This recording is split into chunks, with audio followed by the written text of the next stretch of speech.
لقد كان لكم في رسول الله أسوة حسنة আল্লাহ বলেন তোমাদের জন্য উত্তম আদর্শ হলো আমার রাসূলের ভিতরে যারা আমার রাসূলরে মানবে আল্লাহ বলে দুনিয়া এবং আখিরাতে আমি আল্লাহ তাদের দাম বাড়ায়া দিব আর যারা আমার নবীর আদর্শ মানবে না তার দুনিয়াও বরবাদ পরকালও বরবাদ।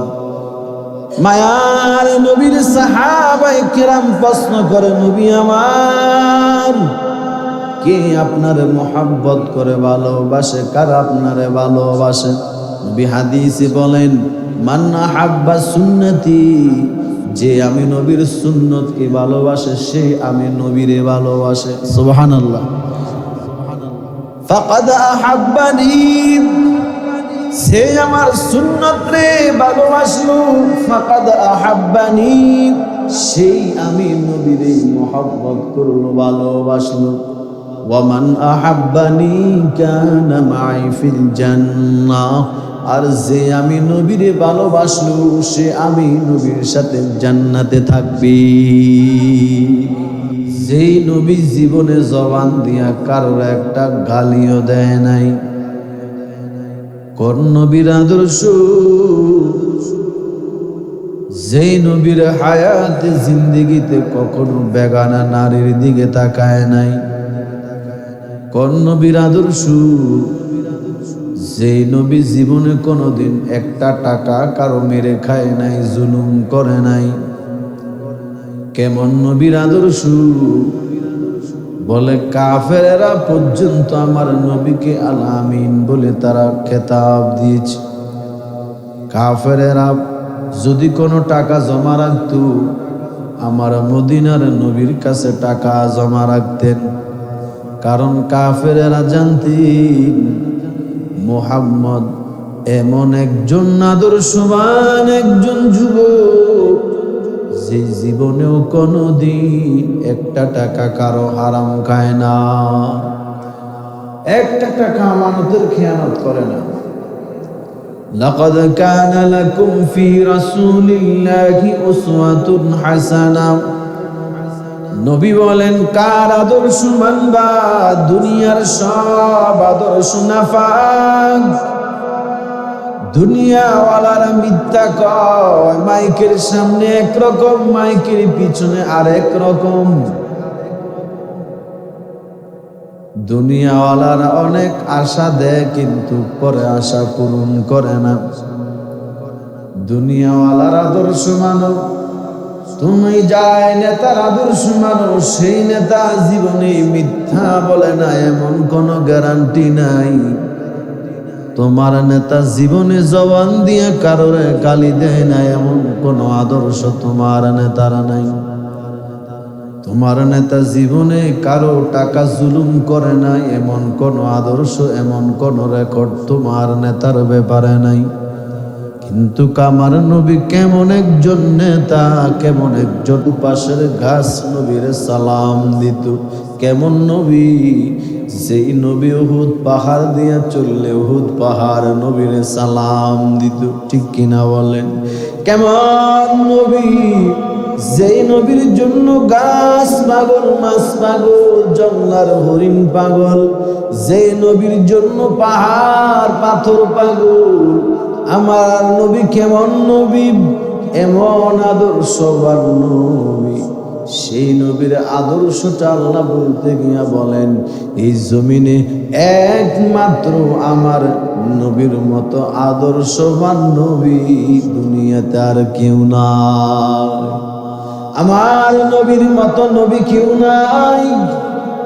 আমার নবীর মতো মর্যাদাপূর্ণ কোনো নবী নাই। আমার নবীর মতো সম্মানিত কোনো নবীও নাই। আমার নবীর মতো এত বরকতি নবী অন্য কোনো নবী নাই। মেরাজের রাত্রে 50,050 রাকাত নামাজ আল্লাহ ফরজ করেছেন। কমাইতে কমাইতে 5 ওয়াক্ত নিয়ে আসলেন।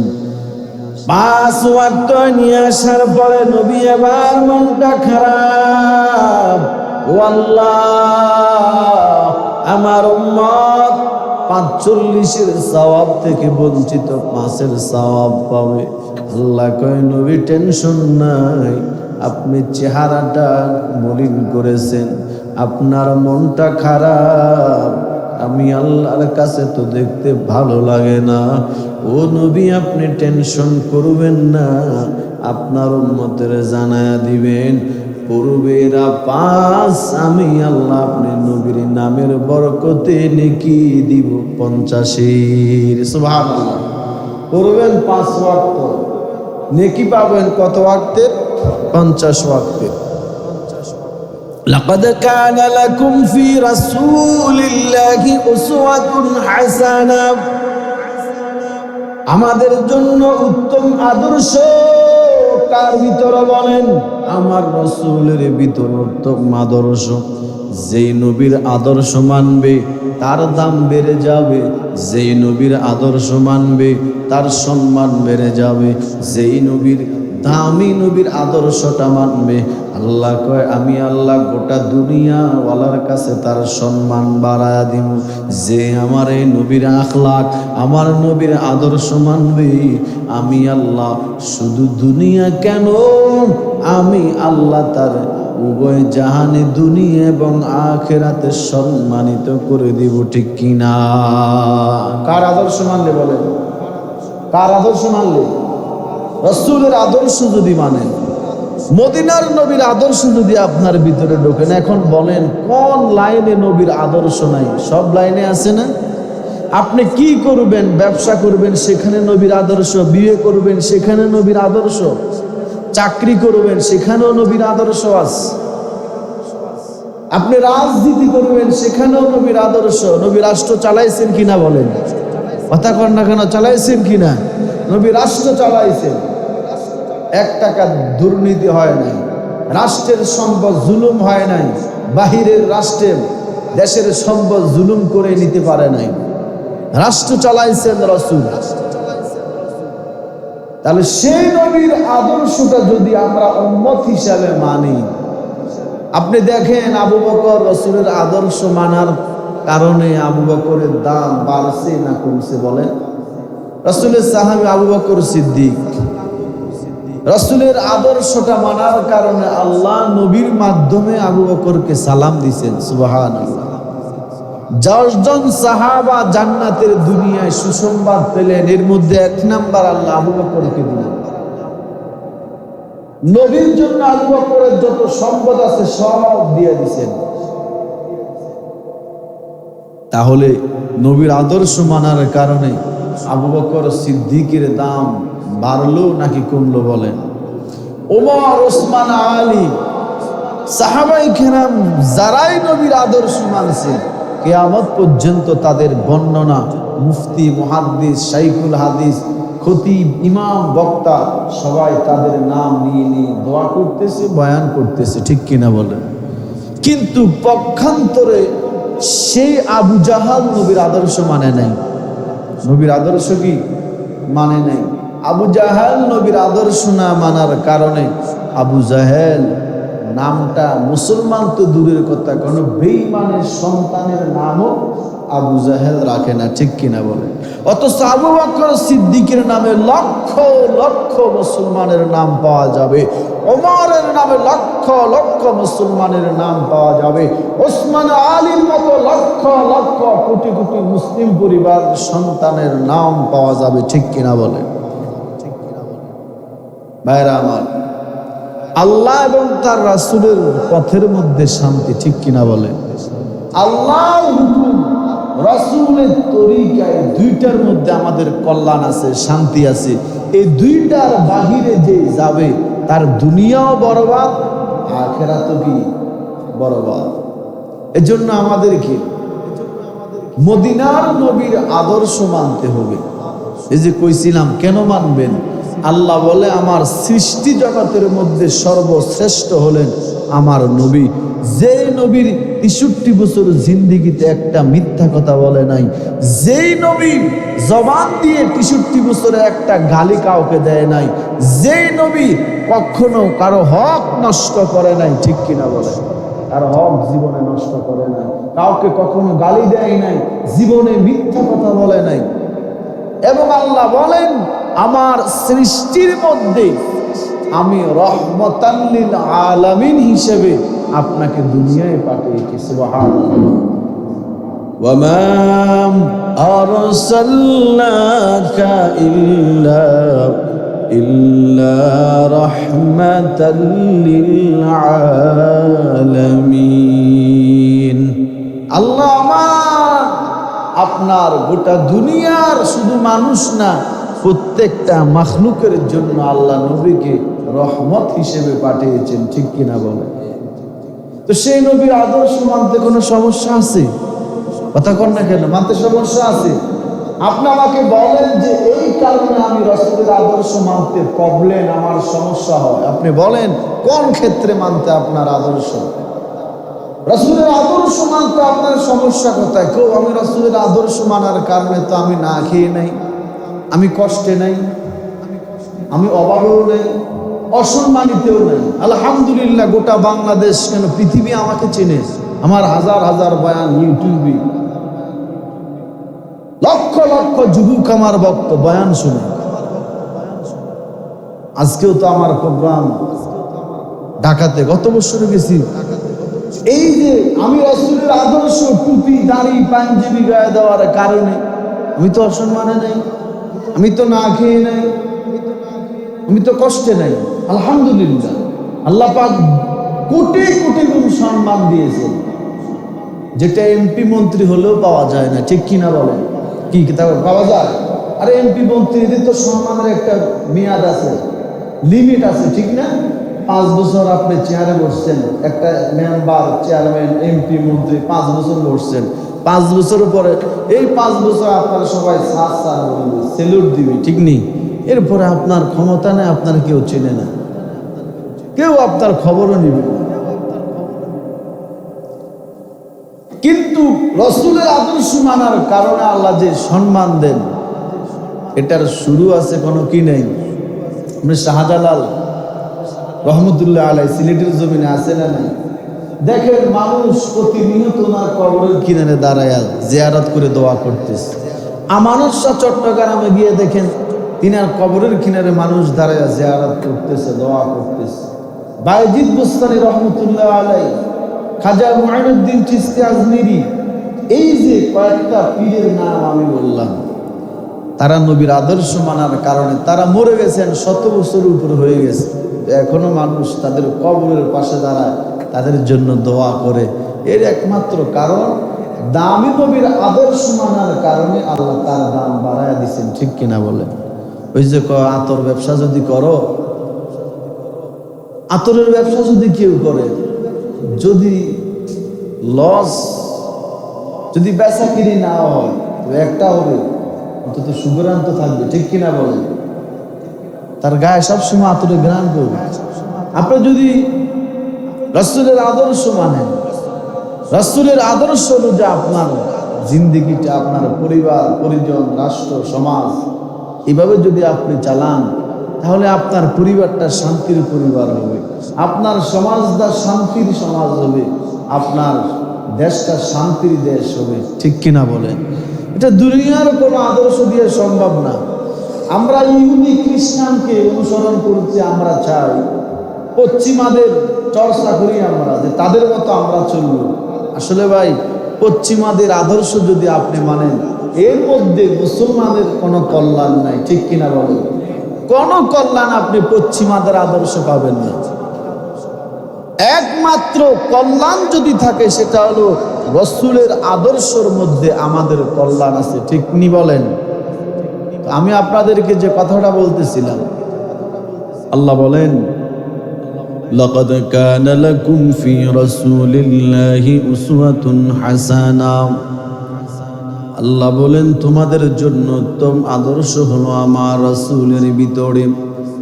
যারা আমার রাসূলরে মানবে, আল্লাহ বলে দুনিয়া এবং আখিরাতে আমি আল্লাহ তাদের দাম বাড়ায় দিব। আর যারা আমার নবীর আদর্শ মানবে না, তার দুনিয়াও বরবাদ, পরকালও বরবাদ। মায়ার নবীর সাহাবায়ে কেরাম প্রশ্ন করে, নবী আমার, কে আপনারে মোহাব্বত করে ভালোবাসে, কারা আপনারে ভালোবাসে? নবী হাদিসে বলেন, মান আহাব্বা সুন্নতি, যে আমি নবীর সুন্নতকে ভালোবাসে সে আমি নবীরে ভালোবাসে। সুবহানাল্লাহ। ফাকাদ আহাব্বানি, সে আমার সুন্নত রে ভালোবাসলো।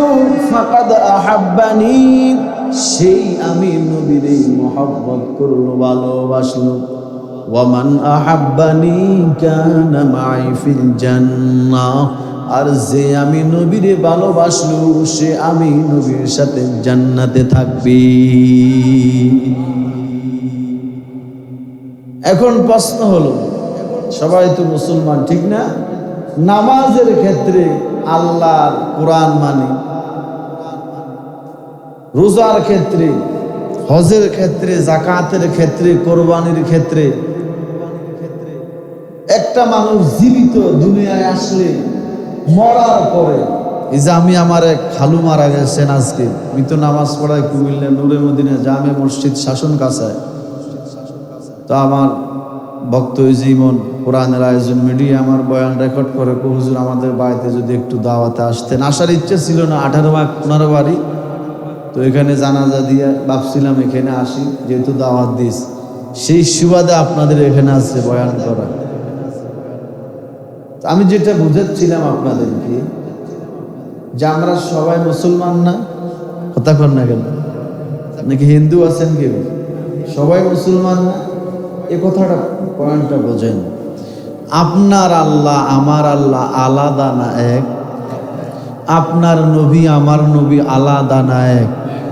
আপনার আসমানে কিতাব আমার আসমানে কিতাব আলাদা না এক? আপনার কেবলা আমার কাবলা এক না আলাদা? আপনার কালিমা আমার কালিমা এক না আলাদা?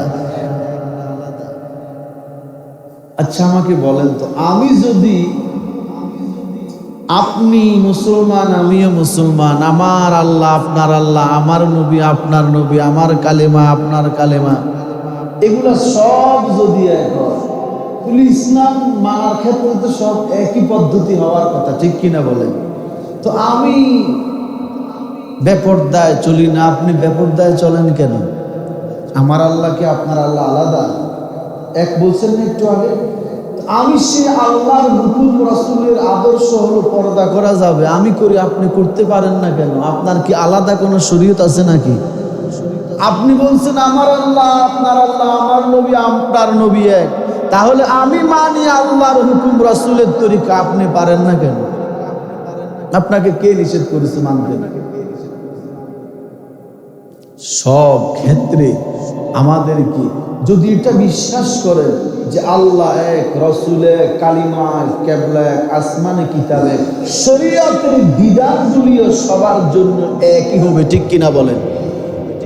শরীয়তের মাসলাগুলি সবার জন্য একই পদ্ধতি হবে। আমি হালাল খাই, আপনি হারামের কিছু দৌড়ান কেন? আমি পর্দা করি, আপনি বেপরদায় চলেন কেন? আমি সুদ খাই না, আপনি সুদ খান কেন? আপনার মেয়ে আপনার স্ত্রী বেপরদায় চলে কেন? আল্লাহ আমাদেরকে বুঝদান করেন, বলিয়া আমিন। আর জোরে কোন আমিন। ইসলামটা জানার জন্য আসে নাই, মানার জন্য আসছে, ঠিক কিনা বলেন? মানার জন্য আসছে। আপনি জানবেন, মানবেন, জানি মানি না। জানাজার নামাজে দেখবেন মাইক একটা হাতে নিয়ে বক্তৃতা শুরু করে দেয়, এই ফজরের নামাজটা পড়ে নাই, এই ফজরের নামাজও পড়ে নাই, এই জানাজার মাঠে গিয়া তো ভাইজান আমরা সবাই ভালো হয়ে যাই, এই সে নামাজ পড়ি, হুজুরেরা বলে, তেমিও মাইক জানাজা আল্লাহর সামনে নিয়ে হেমিও বলতে আছে আর কি, মানিলে মনে হয় যেন একটা কথা বলতে আছে হেমি, অথচ এই বেড়া ফজরের নামাজ মসজিদে জামাতে পড়ে নাই, এই বেড়া হারাম খায়। একটা আজীব ঘটনা বলি আপনাদের, একটা নারীর পর্দা কি জীবিত থাকতে ফরজ না মৃত্যুর পরে ফরজ? এটা বলে শেষ করে দিব, বলেন তো আমাকে, কথা বলেন। জীবিত থাকতে ফরজ না, মরার পরে তো তিনি নেকিও কামাতে পারে না, গুনাহও কামাইতে পারে না, সব বন্ধ না? ইজা মাতাল ইনসান ইনকাতা আনহু আমালু ইল্লা মিন সালাসা। মুসলিম শরীফে আসছে, আদম সন্তান যখন মারা যায় তার প্রত্যেকটা আমলের দরজা কি বন্ধ হয়, তিনটা আমল জারি থাকে: সদকায়ে জারিয়া, উপকারী বিদ্যা, নেককার সন্তান। আমি আপনাদেরকে যেটা বুঝাচ্ছিলাম, একটা বিষয় শুধু বুঝাই, একটা নারী পুরুষ, শুধু পুরুষের কথা না, নারী পুরুষ, নারী না পুরুষেরটা বলি, পর্দা তো উভয়ের জন্য কি ফরজ না? আমরা শুধু মহিলার কথা বলি, মহিলার উপরে পর্দা ফরজ, এটা ভুল। শুধু মহিলার উপরে পর্দা ফরজ না, পুরুষের উপরেও পর্দা ফরজ, ঠিক কিনা বলেন? একটা নারী সেই জোহরের আগেও বেপরদায় বাজারে গেছে, মনে করেন হিজাব মেনটেন করে যায় নাই, বেপরদায় বাজারে যাওয়া ইসলাম নিষেধ করে নাই, 100 বার বাজারে যাইতে ইসলাম বলছে, তবে ওয়াকারনা ফি বুয়ুতিকুন্না, নারীরা তোমরা ঘরে অবস্থান করো, ওয়ালা তাবাররাজনা তাবাররুজাল জাহিলিয়াতিল উলা, জাহিলিয়াতের যুগে নারীদের মতো তোমরা বেপরদা অর্ধলুঙ্গ হয়ে রাস্তাঘাটে চলাফেরা ঘোরাঘুরি করিও না। এই কথাটা আমার নাকি আল্লাহর কোরআনের? এখন আল্লাহ বলছেন ওয়াকারনা ফি বুয়ুতিকুন্না, তোমরা ঘরে অবস্থান করো, নারীদেরকে বলছেন। বাজারে যাব না, বাপের বাড়ি যাব না, হাসপাতালে যাব না, ব্যাংকে যাব না। আমি যদি রিপ্লাই কোশ্চেন করি, আল্লাহকে অবশ্যই যাবে, বাজারে যাবে প্রয়োজনে, ব্যাংকে যাবে প্রয়োজনে, হাসপাতালে যাবে প্রয়োজনে, বাবার বাড়ি যাবে প্রয়োজনে, তবে জাহিলিয়াত যুগের নারীদের মতো অর্ধলুঙ্গ না, মুসলিম পরিবারের মতো ফাতেমা, ফাতিজা, আয়েশার মতো পর্দা মেনটেন করে তুমি যাবে, ঠিক কিনা বলেন? মহিলাটা গেছে বেপরদায়, মনে করেন বাজারে, সেখানে গিয়ে হঠাৎ স্ট্রোক করে মারা গেছে। এই তাড়াতাড়ি দাফন কাফন দিছে, দেখবেন 5টা কাপড় পরায় না, 5টা পরানোর পরে আমার উপরে একটা সাদরুদি ডাকনা দেন, দেখছেন না আপনার? এটা দেখছেন না? আচ্ছা, ডাকনাটা কেন দিলেন আপনি? এখন এমনি তো মরিস, এমনি তো কোনো নেকি কামানোর সুযোগ নেই। যখন তিনি পর্দা করার প্রয়োজন ছিল, তখন তিনি পর্দা করে নাই, বাজারে বিনা পর্দায় গেছে। এখন মারা গেছে, আরে না দেখা যাবে না, একবারে কবরে নামানোর সময় দেখবেন চাদর দিয়ে রাখে, ঠিক নেই? কেউ যাতে না দেখে, একবারে চাদরটা দিয়ে কবরের উপরে সুন্দর করে কবরে নামায়। ভাইজান, এই সুন্দর মাসখানা যেমন আপনি বুঝছেন, এই বুঝাটা তো মরার পর বুঝলেন কেন? এটা তো জীবিত থাকা অবস্থা আপনার বুঝার দরকার ছিল। আপনার মাকে আজকে যাতে কেউ না দেখে, আপনার স্ত্রীকে কেউ যাতে না দেখে, আজকে আপনি 5টা কাপড় পরাইছেন, খাটের উপরে আবার আর একটা আলাদা কাপড় দিয়ে ঢাকনা দিচ্ছেন, কবর নামানোর সময় আবার কবর উপরে ঢাকনা দিয়ে রাখছেন কাপড় দিয়ে, কেউ যাতে আপনার স্ত্রী, আপনার মা, আপনার বোনকে না দেখে। বন্ধু, এই বুঝাটা তো তুমি মরার আগে জীবিত থাকা অবস্থায় বুঝার দরকার ছিল। আমার স্ত্রীকে বেগানা পুরুষ দেখতে পারবে না, হারাম। আমার মাকে বেগানা পুরুষ দেখতে পারবে না, হারাম। আমার বোনকে বেগানা পুরুষ দেখতে পারবে না, এটা হারাম। এই বুঝাটা মরার পরে কেন বুঝলা? এই বুঝাটা তো তুমি বাবা হিসেবে, স্বামী হিসেবে, ভাই হিসেবে তোমার তো মরার আগেই এই মানাটার প্রয়োজন, বুঝার প্রয়োজন ছিল, ঠিক কিনা বলেন? জোরে কোন ঠিক কিনা বলেন? কি মনে কষ্ট নিচ্ছেন আপনারা? বাস্তব না বাস্তব? জোরে কোন বাস্তব না বাস্তব? আল্লাহ আমাদেরকে এভাবে প্রত্যেকটা বিষয় বলছি আমি। মরার পরে কবরে নাম রাখে বিসমিল্লাহ ওয়া আলা মিল্লাতি রাসূলিল্লাহ, রাসূলের মিল্লাতের উপরে রাখতেন কবরে। জীবিত থাকতো রাসূলের মিল্লাত নাই, আদর্শ নাই, রাসূলের তরিকা নাই, মরার পরে কবরে নামানোর সময় রাসূলের মিল্লাতের উপরে রাখছি কবর। এজন্য আমাদেরকে মৃত্যুবরণ করতে হবে, রাসূলের আদর্শ মানতে হবে, যদি নিজের দুনিয়া আখিরাতটা সুন্দর করতে চাই। আল্লাহ আমাদের সবাইকে তৌফিক দান করেন, বলি আমিন। রাসূলের আদর্শ মেনে, রাসূলের আদর্শকে আমাদের গোটা জিন্দেগিতে অনুসরণ করে দুনিয়া ও আখিরাতে আল্লাহ আমাদের সবাইকে যাতে কল্যাণ দেয়, সকলে বলি আমিন। আল্লাহ আমাদের পরিবার পরিজন, মা বোন, স্ত্রী, সন্তান সবাইকে পরিপূর্ণ খাঁটি মুসলমান বানায়া দেন, পরিপূর্ণ ইসলামের ভিতরে প্রবেশ করার তৌফিক দেন, আমাদের পরিবারটাকে পরিপূর্ণ ইসলামিক পরিবার বানায়া দেন, সকলে বলি আমিন ইনশাআল্লাহ।